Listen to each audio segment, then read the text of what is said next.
Welcome back to the Prudential at the Half here in our New York studios. And, you know, every team has its leader on and off the court, and the player they follow out in Portland is Clyde Drexler. From Phi Slamma Jamma to the NBA, Clyde has proven himself over and over again on the court, and he doesn't make many turnovers off the court as well. Clyde Drexler, our story now from Andrea Joyce. This is how we were introduced to Clyde Drexler 7 years ago. This is still our image after 6 years in the NBA. But make no mistake, there is more to Clyde than meets the glide. Basketball is very important, but I don't think anybody can win every time. Even though you may try, it's never going to happen. So you just got to accept what happens and go on with your life. I think the best thing in the world is love of God and love of family. When you're with Clyde, it's clear what means most to him, son Austin and wife Gaynell. And if this doesn't quite fit the slam dunk image, well, remember, it's a long way from the old days in Houston. Clyde was a mediocre high school player back then, but an outstanding student of life.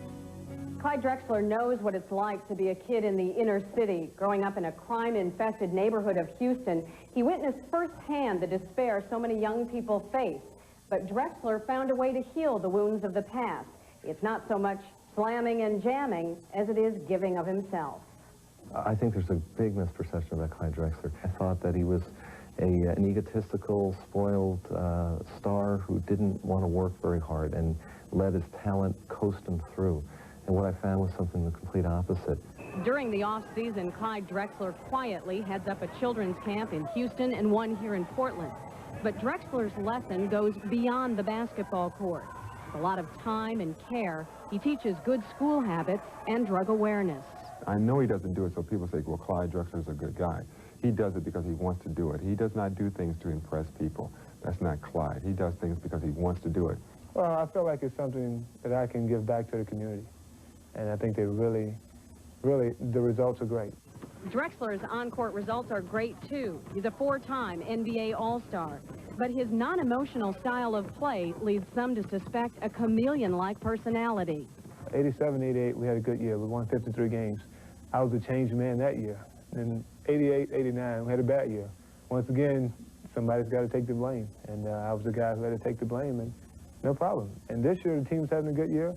I'm a good guy again. So it kind of looks like as the team goes, so does everyone else. And in professional sports, I think you got to take that burden with you. So are you the same guy you were 3 years ago, 4 years ago, last year? I'm the same guy I was 5, 6 years ago. Too often with professional sports, we try to simplify the picture. Clyde Drexler, the slam dunk artist. But dig a little deeper and you see the real man living in a real world.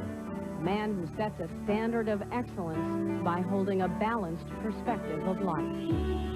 In Portland, Andrea Joyce, CBS Sports.